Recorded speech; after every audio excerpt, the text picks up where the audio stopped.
Assalamualaikum warahmatullahi wabarakatuh. Selamat siang Ibu Asri Yuzasari, SENM, dan teman-teman lainnya. Pada Jumat kali ini, kami dari kelompok 4 akan mencoba untuk menjelaskan mengenai materi ke-13 yang berkaitan dengan pertumbuhan jangka pendek dan jangka panjang.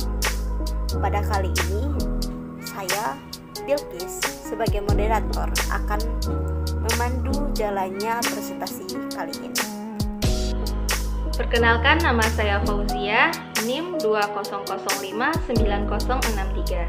Perkenalkan, nama saya Prima Dimas Putra, NIM 20059086. Perkenalkan, saya Nia Sapitri dengan NIM 20059082 sebagai pemateri ketiga. Perkenalkan, nama saya Nurul Aini dengan NIM 20059085 dari kelompok 4. Materi pertama, proses pertumbuhan ekonomi, akan dijelaskan oleh Fauzia. Kepada Fauzia, disilakan. Sebelum memahami lebih dalam mengenai proses pertumbuhan ekonomi, maka ada baiknya kita mengetahui terlebih dahulu apa itu pertumbuhan ekonomi. Nah, pertumbuhan ekonomi adalah suatu keadaan adanya peningkatan pendapatan yang terjadi karena peningkatan produksi pada barang dan jasa. Adanya peningkatan pendapatan ini tidak berkaitan dengan adanya peningkatan jumlah penduduk dan bisa dinilai dari peningkatan output, teknologi yang makin berkembang, dan inovasi pada bidang sosial. Adapun ciri-ciri dari pertumbuhan ekonomi ialah adanya laju pertumbuhan penduduk dan produk per kapita yang sangat cepat, perkembangan produktivitas masyarakat, pertumbuhan tingkat struktural yang melesat, tingkat urbanisasi yang tinggi, adanya ekspansi pada negara maju, serta terjadinya arus barang, modal, dan manusia di berbagai negara. Lantas, apa-apa sajakah faktor-faktor pertumbuhan ekonomi? Ada 5 faktor pertumbuhan ekonomi. Yang pertama yaitu sumber daya manusia. Sumber daya manusia atau yang biasa disingkat menjadi SDM adalah satu indikator perkembangan ekonomi pada suatu bangsa. Faktor SDM mampu mempercepat dan bahkan mampu memperlambat proses pertumbuhan ekonomi. Contohnya adalah saat suatu negara mempunyai jumlah pengangguran yang meningkat terhadap penduduknya, maka negara tersebut pun dinilai mengalami kemunduran. Begitupun sebaliknya. Nah, faktor yang kedua yaitu sumber daya alam. Kita sama-sama mengetahui bahwa negara kita adalah negara yang kaya akan sumber daya alam. Meskipun demikian, kekayaan sumber daya alam yang kita miliki tidak diiringi dengan kualitas peningkatan sumber daya manusia yang baik dalam mengelolanya. Hasilnya, negara kita menjadi sering melakukan ekspor barang mentah dan mengimpornya kembali dengan barang yang sudah jadi dengan harga yang lebih mahal. Nah, faktor yang ketiga yaitu kemajuan iptek. Suatu negara akan dinilai maju dalam hal ekonomi jika mengalami peningkatan terkait pemanfaatan ilmu pengetahuan dan teknologinya. Hal yang sama pun berlaku untuk perusahaan yang mengutamakan teknologi untuk melahirkan barang dan jasa yang lebih efisien. Adapun faktor yang keempat yaitu tingkat inflasi. Terjadinya peningkatan harga sangat berdampak pada produktivitas bahan baku karena membuat peningkatan biaya operasional perusahaan dalam hal memasak bahan mentah. Selain itu, inflasi juga akan berdampak pada gaji karyawan. Nah, faktor yang terakhir yaitu tingkat suku bunga. Tingkat suku bunga yang ada pada suatu negara juga mampu mempengaruhi pertumbuhan ekonominya. Pertumbuhan tersebut akan cenderung membuat tingkat suku bunga meningkat karena adanya peningkatan pendapatan yang terjadi di masyarakat. Nah, bagaimanakah pengukuran pertumbuhan ekonomi? Terdapat 2 komponen dalam menilai atau mengukur pertumbuhan ekonomi. Yang pertama yaitu GNP atau Gross National Product. GNP adalah pendapatan yang diperoleh oleh negara dalam kurun waktu tertentu berdasarkan pendapatan yang diperoleh oleh masyarakatnya. Cara menghitung pertumbuhan ekonomi dengan menggunakan GNP adalah dengan melakukan perbandingan GNP pada periode berlangsung dengan periode sebelumnya. Nah, yang kedua adalah melalui GDP atau Gross Domestic Product. Jika GNP dihitung berdasarkan penghasilan yang diperoleh oleh masyarakat dimanapun mereka berada, maka perhitungan GDP diukur dari pendapatan negara berdasarkan teritorialnya. Rumus menghitung pertumbuhan ekonomi dengan memanfaatkan GDP sama dengan GNP, yaitu dengan membandingkan GDP pada periode berlangsung dengan periode sebelumnya. Terima kasih kepada Fauzia. Materi selanjutnya yaitu sumber pertumbuhan ekonomi jangka pendek akan dijelaskan oleh Prima. Kepada Prima disilahkan. Terima kasih kepada moderator. Saya akan mempresentasikan materi tentang sumber pertumbuhan ekonomi dalam jangka pendek. Data pertumbuhan ekonomi yang seringkali kita lihat di dalam berbagai website atau surat kabar pada dasarnya adalah data pertumbuhan ekonomi jangka pendek. Data pertumbuhan ekonomi jangka pendek lebih mudah diukur dibandingkan dengan data pertumbuhan ekonomi jangka panjang. Mengukur tingkat pertumbuhan ekonomi dalam jangka pendek. Secara tradisional, ada dua statistik untuk mengukur produksi barang dan jasa dalam sebuah perekonomian. Yaitu yang pertama, Produk Nasional Bruto atau PNB. PNB merupakan nilai produk berupa barang dan jasa yang dihasilkan oleh penduduk suatu negara atau nasional selama 1 tahun, termasuk yang dihasilkan oleh warga negara tersebut dihasilkan di luar negeri. Yang kedua, Produk Domestik Bruto atau PDB. PDB merupakan nilai pasar semua barang dan jasa yang diproduksi pada wilayah suatu negara pada periode waktu tertentu, baik yang dihasilkan oleh warga asing maupun domestik. Ada 2 jenis pelaporan dalam PDB, yaitu yang pertama PDB nominal.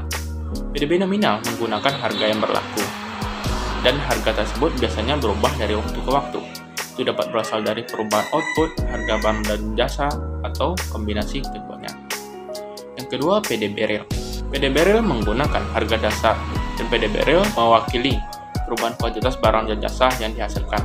Oleh karena itu, karena pertumbuhan ekonomi mewakili peningkatan kuantitas output dari barang dan jasa, maka PDB real lebih relevan kita gunakan daripada PDB nominal. Untuk menghitung tingkat pertumbuhan ekonomi, kita membandingkan perubahan persentase dalam PDB real dari tahun ke tahun, dari kuartal ke kuartal, tergantung pada jenis data yang dilaporkan oleh lembaga statistik. Rumusnya ialah tingkat pertumbuhan ekonomi sama dengan kurung PDB real T dibagi PDB real T kurang 1 tutup kurung dikurang 1 dikali 100%. Pertumbuhan PDB per kapita real. Pertumbuhan ekonomi jangka pendek tergantung pada faktor-faktor mempengaruhi ekuilibrium makroekonomi jangka pendek atau PDB real. PDB real akan bergeser seiring dengan perubahan permintaan agregat dan penawaran agregat jangka pendek. Perubahan keduanya akan menyebabkan ekuilibrium jangka pendek bergerak di sekitar output potensial atau PDB potensial. Pergerakan PDB real di sekitar output potensial, apakah lebih besar atau lebih kecil, membentuk apa yang kita sebut sebagai siklus bisnis. Sementara itu, kesenjangan antara PDB real terhadap output potensial dinamakan dengan kesenjangan output atau output gap. Pergeseran PDB real diakibatkan yang pertama, peningkatan permintaan agregat. Permintaan agregat akan bergeser ke kanan, akan menstimulus perekonomian untuk memproduksi lebih banyak dan memanfaatkan kapasitas produksinya. Ini ibarat ketika permintaan barang dan jasa meningkat, banyak perusahaan akan menaikkan produksi mereka. Permintaan agregat akan bergeser ke kanan ketika, pertama, kekayaan rumah tangga meningkat. Semakin kaya rumah tangga, semakin besar uang yang mereka belanjakan. Ini dikenal sebagai efek kekayaan. Kedua, kepercayaan konsumen membaik. Ketika konsumen optimis dengan pendapatan dan pekerjaan masa depan mereka, konsumen mereka akan cenderung meningkat. Yang ketiga, kepercayaan bisnis meningkat. Ketika bisnis merasa yakin tentang keuntungan di masa depan, investasi akan barang modal akan cenderung meningkat. Yang keempat, kebijakan fiskal ekspansif. Pemerintah dapat menurunkan pajak atau meningkatkan belanja konsumen untuk menstimulus pertumbuhan ekonomi. Misalnya, penurunan pajak akan meningkatkan pendapatan disposable rumah tangga, sehingga mendorong konsumsi barang dan jasa. Yang kelima, kebijakan moneter ekspansif. Otoritas moneter atau bank sentral dapat menempuh berbagai kebijakan untuk mendorong pertumbuhan ekonomi yang lebih tinggi. Di antaranya adalah dengan menurunkan suku bunga kebijakan, operasi pasar terbuka dengan membeli surat berharga pemerintah, dan menurunkan cadangan wajib. Yang keenam, depresiasi nilai tukar.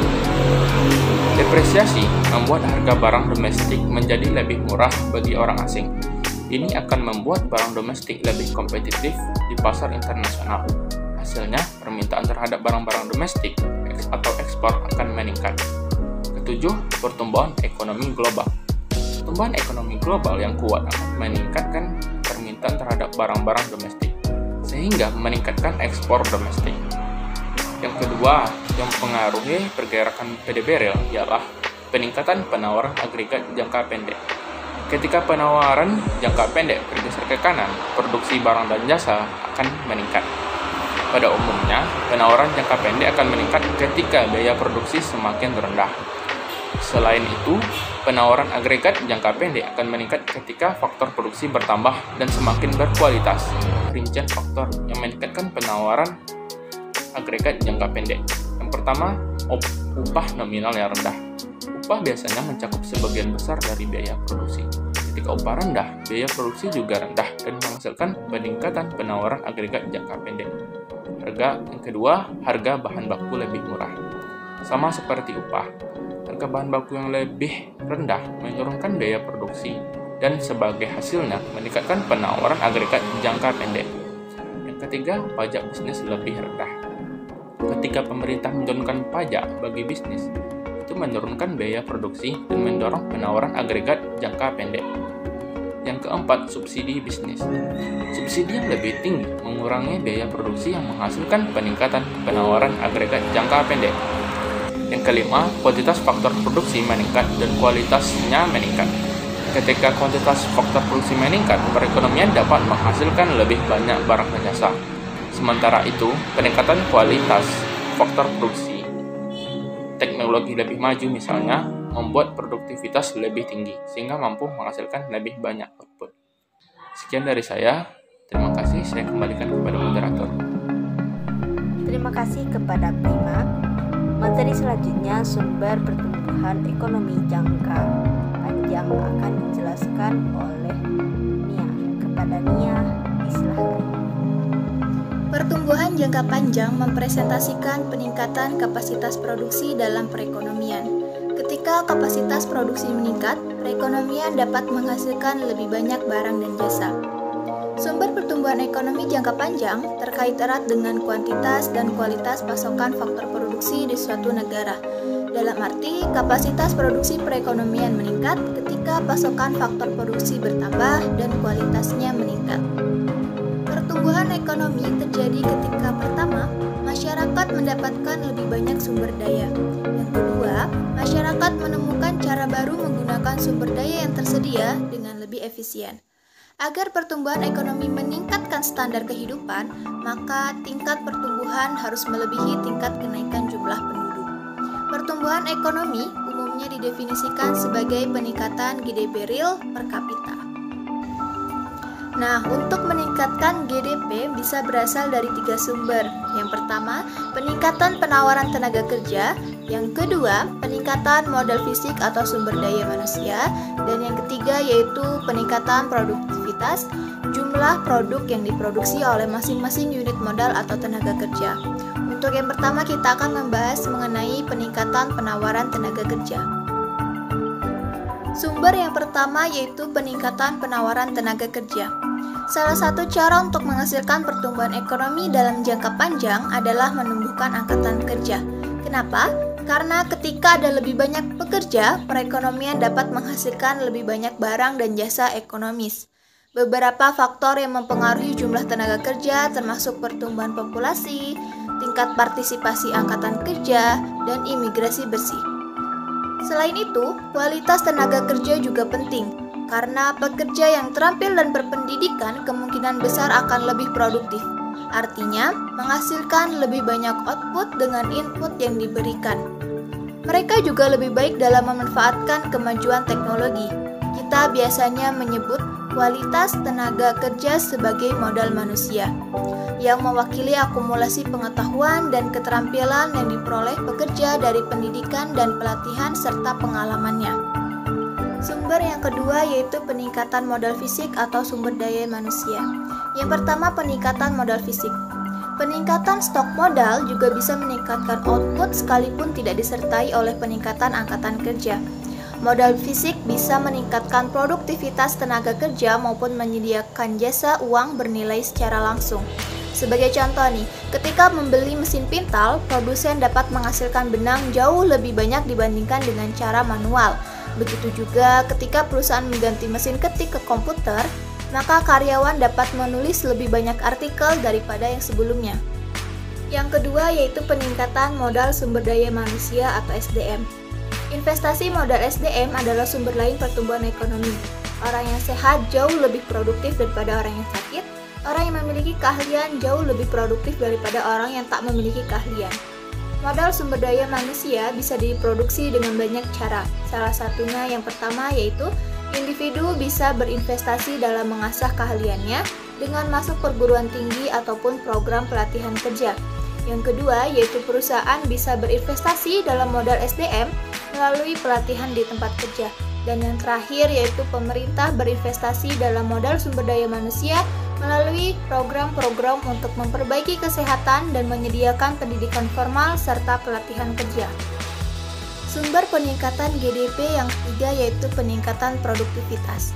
Produktivitas suatu input bisa dipengaruhi oleh faktor-faktor yang meliputi perubahan teknologi, kemajuan lain dalam keahlian, dan skala ekonomi.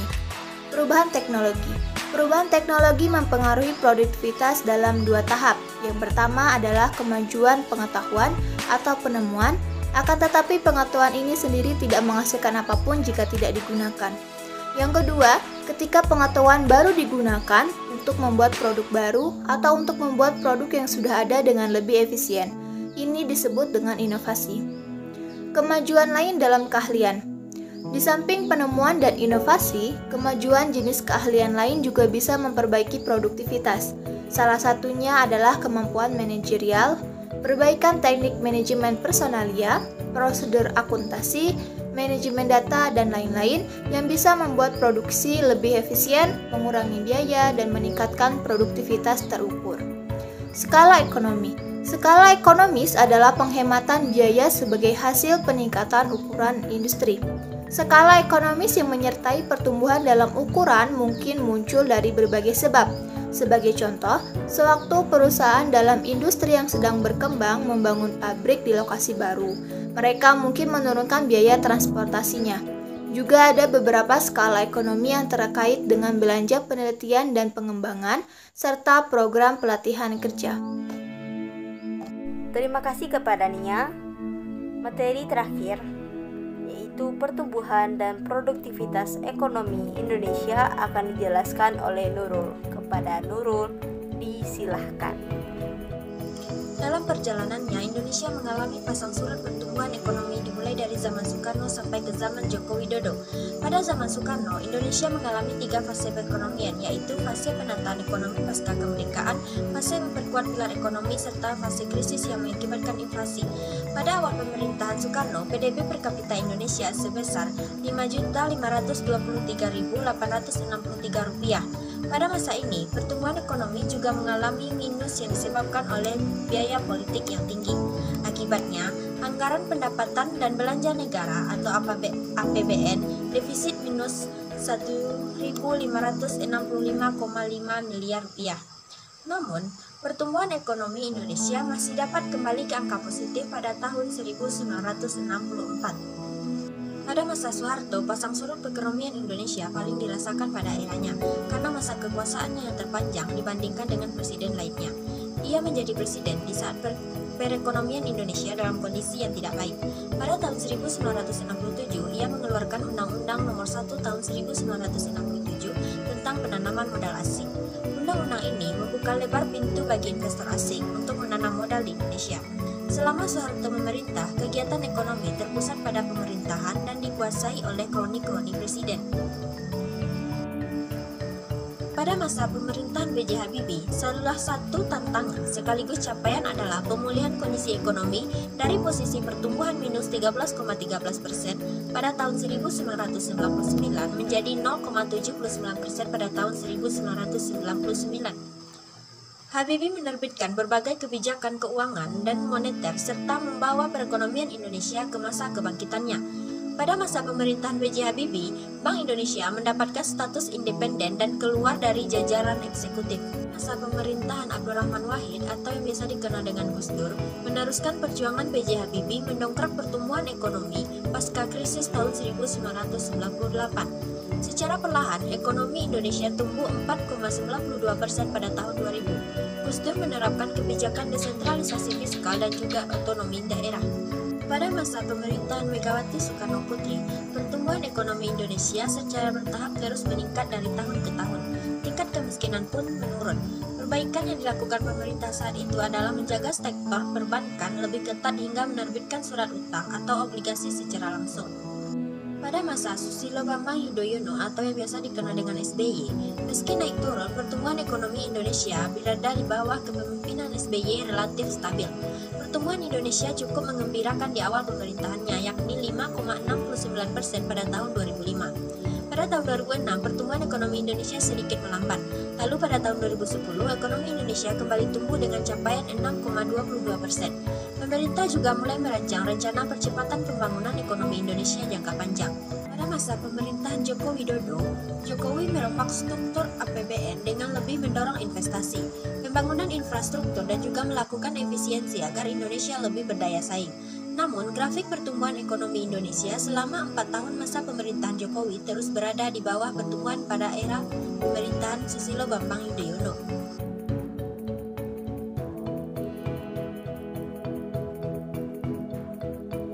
Terima kasih kepada Nurul. Demikianlah presentasi dari kelompok kami. Diskusi lebih lanjut akan dilanjutkan pada website e-learning. Sekian dari kami. Wassalamualaikum warahmatullahi wabarakatuh.